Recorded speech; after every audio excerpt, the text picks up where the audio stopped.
Class 10th का polynomial chapter कर रहे थे। एक्सरसाइज 2.2 क्वेश्चन नंबर फर्स्ट के 4 पार्ट्स कर लिए थे और 5th पार्ट है। क्वेश्चन में हमें क्या करना है, ज़ीरोज़ निकालना है और इसका रिलेशनशिप बताना है ज़ीरोज़ का और कोफिशिएंट का। तो इक्वेशन हमें ये गिवन है।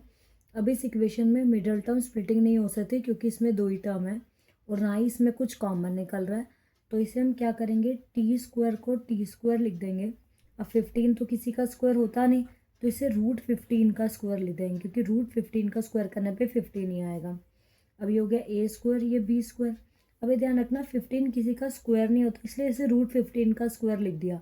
अब मान लो 16 होता तो उसे 4 का स्क्वायर लिख देते और 25 होता तो 5 का स्क्वायर लिख देते। तो हमारे पास 3 ऑप्शन होता है, या तो हम मिडल टर्म स्प्लिटिंग करें, या हम कुछ कॉमन कर ले, या तो हम स्क्वायर बना दें। अब ए स्क्वायर माइनस बी स्क्वायर का फॉर्मूला क्या होता है, ए प्लस बी, ए माइनस बी। अब ये ए है और ये बी है, तो टी प्लस √15 और टी माइनस √15, तो ये फैक्टराइज हो गया। इसको जीरो से इक्वेट कर लेते हैं। T plus √15 equals to 0, plus √15 इधर आके क्या हो जाएगा, माइनस √15। फिर T minus √15 equals to 0, minus वहाँ जाके क्या हो जाएगा, प्लस √15।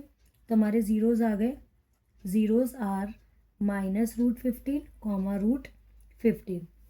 तो ये हो गया अल्फ़ा, ये हो गया बीटा। अब ये तो ज़ीरोज़ निकल गए। अब इसका रिलेशनशिप बताते तो पहले सम ऑफ ज़ीरोज़ निकालेंगे। सम ऑफ ज़ीरोज़, तो इन दोनों को प्लस कर लेते हैं, minus √15 plus √15, plus minus minus zero आ गया। अब सम ऑफ ज़ीरो का फॉर्मूला क्या होता है, माइनस बी अपॉन ए। अब यहाँ हम इसको ए और बी कंसीडर नहीं करेंगे। मैंने आपको इक्वेशन का फॉर्म क्या बताया था, ax² plus bx plus c।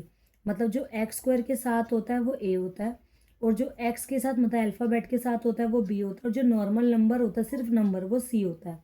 अब यहाँ देखो स्क्वायर है, इसका मतलब ये a है और ये नॉर्मल नंबर है, तो मतलब ये क्या है, b। तो इक्वेशन का फॉर्म कैसा हो गया, ax² प्लस c, क्योंकि इसमें x नहीं है तो इसमें b नहीं होगा। तो ये a है और ये b, c। अब इसमें b तो है नहीं, तो b की जगह पर हम क्या ले लेंगे, 0, और a की जगह पर 1, तो दोनों का आंसर 0 आ गया। ये ध्यान रखना, ये a है और ये c, b नहीं है इसमें। क्यों, क्योंकि इसमें x वाली टर्म नहीं है। x मतलब यह कोई भी अल्फ़ाबेट वाली टर्म। अब निकालेंगे हम product of zeros. Product of zeros में इसको इंटू करेंगे, मल्टीप्लाई करेंगे, जैसे अल्फ़ा मल्टीप्लाई बीटा, इसमें अल्फ़ा प्लस बीटा लिखना था ऊपर। तो माइनस √15 मल्टीप्लाई √15, तो √15 को √15 से करेंगे तो 15 आएगा, और प्लस यहाँ माइनस था और यहाँ प्लस, तो प्लस माइनस माइनस।